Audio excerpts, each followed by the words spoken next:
Hi, I'm Kara Mitvalsky. I'm technical lead for the Lower Pool 13 HREP project, and today we're going to go out and look at some sediment samples for some potential new features and some water quality samples. So Elizabeth, how do you know where we are? So I'm using this Trimble R2 GPS receiver. It's connected to the TerraFlex app on the phone. And then we've got our points on the map. This is site W-M 526.6D. Upstream of us is Gomer's Lake. And off to our right is the main channel. That's Gomer's Island. It's just on the other side of that island, the main channel. So the first thing we did was take a water sample. And that'll get, the big brown bottle gets sent to the lab for chlorophyll and TSS analysis. The little bottle we'll take back to our lab and do a total alkalinity, titration, and turbidity. So one of our goals for this project is to promote submerged aquatic vegetation. And to do that, we need the right amount of water clarity, and we need the right velocities and the right water depths. And one of our target species is Vallisneria. Well, this is a multi-sensor handheld water quality meter. This is the dissolved oxygen sensor.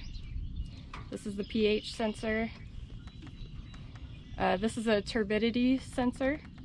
And then this one is a combination temperature and conductivity.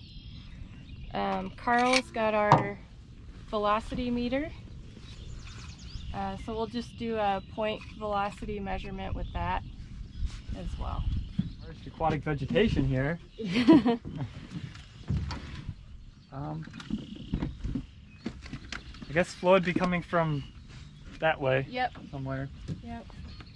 There's not a whole lot of flow back here. So, especially with the coontail here, we know that there's not a lot of flow in this site, and those species are more adapted to the no flow conditions.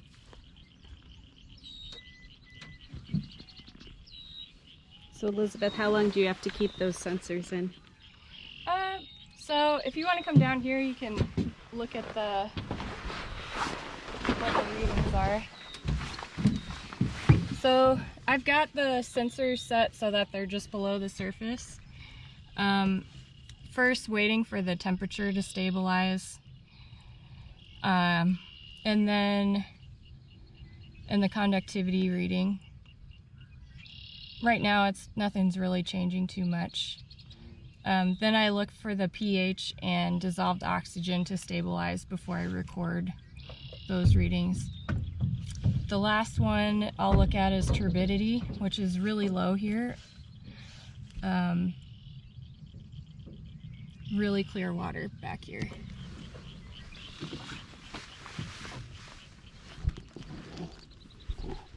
Okay. We also just do a quick check of the weather conditions, because sometimes that can influence the water quality. We have pretty much no wind here today. Very calm day. No waves. Clear skies. So all of those things can influence the oxygen level. And the oxygen levels change during the day, right? In a 24-hour cycle, and you can tell that with your continuous? So it depends on the site, but typically we'll see a diurnal fluctuation in the temperature and dissolved oxygen. During the day, when the algae in the water can photosynthesize, they'll produce more oxygen for the water. And then at night they're respirating, so they're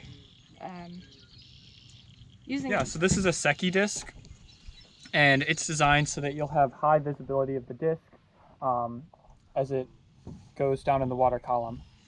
And when we can't see the disc anymore, that's our Secchi Disk reading that shows us how clear the water is. Oh, this is better.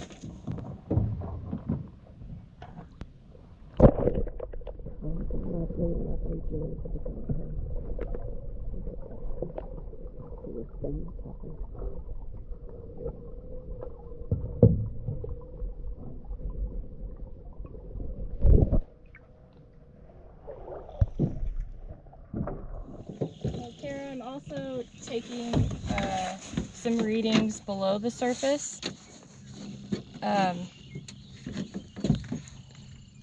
About the mid-depth, and then about a foot above the bottom is where I'm going to measure, and just see if the water column is stratified. So definitely seeing a difference already with the dissolved oxygen level. So is the oxygen higher or lower as you get deeper right now? It decreases as you get deeper. And especially in this location where we have a lot of plants, I think the water column gets shaded, so you don't have the algae down deeper producing the oxygen. Were those the grab samples you took earlier? Yes. Yeah, so we'll take this one back to the lab and run alkalinity and turbidity tests on it. And this one will go off to ARDL and get total suspended sediment and chlorophyll tests. Let me look at the label. And why do you have to keep it on ice? Oh. Sorry. That's okay. And why is it on ice? It makes sure that the chlorophyll doesn't break down in transit while we ship it.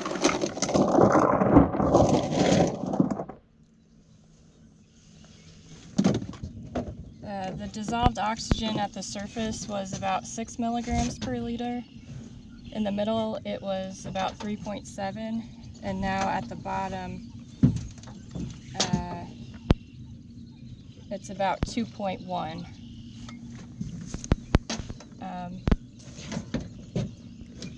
Typically, we're looking for anything above 5 milligrams per liter.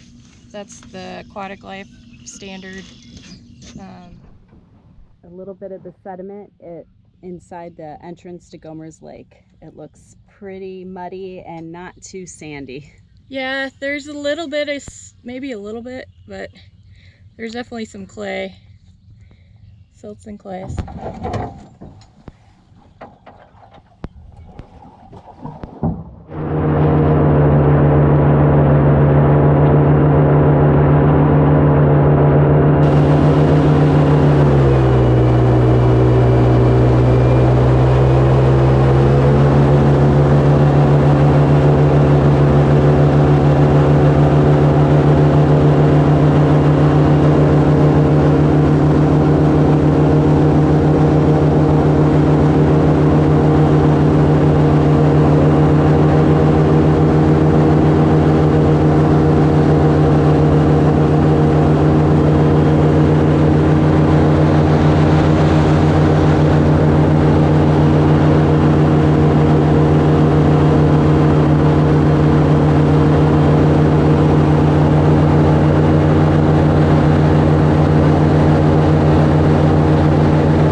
This is just a quick measurement of just with the handheld, so we can check the temperature and dissolved oxygen level.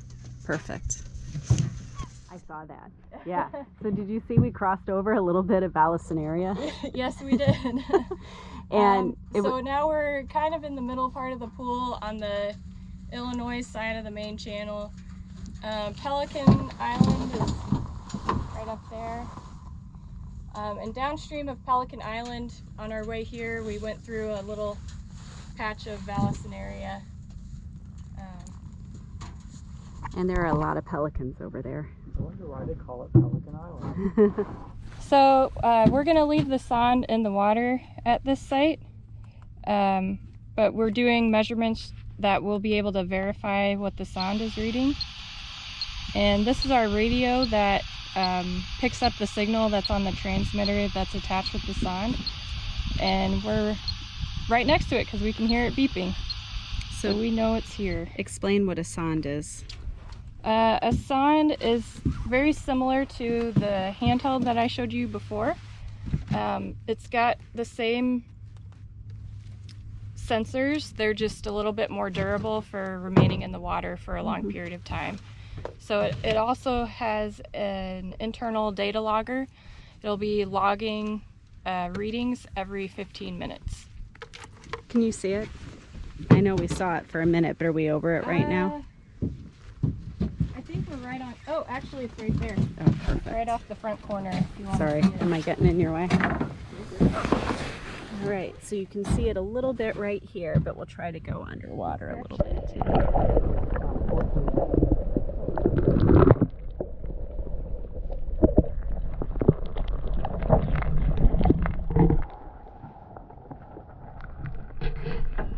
So here's our sample from our super scientific sampling method of pull up the anchor. And you can see this is really muddy. There's some shells in here. There's a little bit of grit to it. Very gray. Say a lot of clay in here. But yeah, you're definitely getting lots of little shells in here as well. It's pretty awesome. All right. So here we are mid-pool. This would be a series of features that we'd put in this area to both slow down the velocity as well as breaking up any wind-generated waves. So this material is a very smooth, silty clay. There's no feeling of sand in these really at all. And this is the mid-pool sample. A little bit of allicinaria just upstream of where we stopped here, right? Yep, just a little bit. And really no vegetation noted through here at all. So here we are at the bottom of the southwest pool, a little bit upstream of where RMH7 would be. And for the last little bit of us coming down here, there was quite a bit of allicinaria noted. We're thinking it's pretty shallow through here right now. Right here from RMH7, this is also almost no sand felt in here, no grit. This is a lot softer material than the previous sample that was in mid-pool. And again, there's a lot of shells located in this. So this used to be an island, and you can kind of see how it curves. This is our upside down feature through here. And you can kind of tell where the land used to be and where the water used to be. So this material is a little bit firmer clay with just maybe a little bit of sand grit inside of it. But this is about downstream of the CVH5? CVH6. CVH6, okay. The water looks really clear here too. Yeah, it does. Can't be super deep. Doesn't look too bad. This was one of the shallower areas, I thought. We're kind of right, I'm kind of right on the edge. Yeah. We could go downstream a little bit if we need to. Well, I bet we can get something through here. This will have impacts. So I bet we're putting it about where that marker is. I Yeah. should make sure I have the markers on. I don't know if I have those on. Nope. But this is good. I mean, this will give us a feel for the material types, don't you think?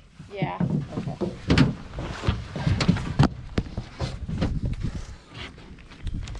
Very sandy, no stability whatsoever, and a lot of shells.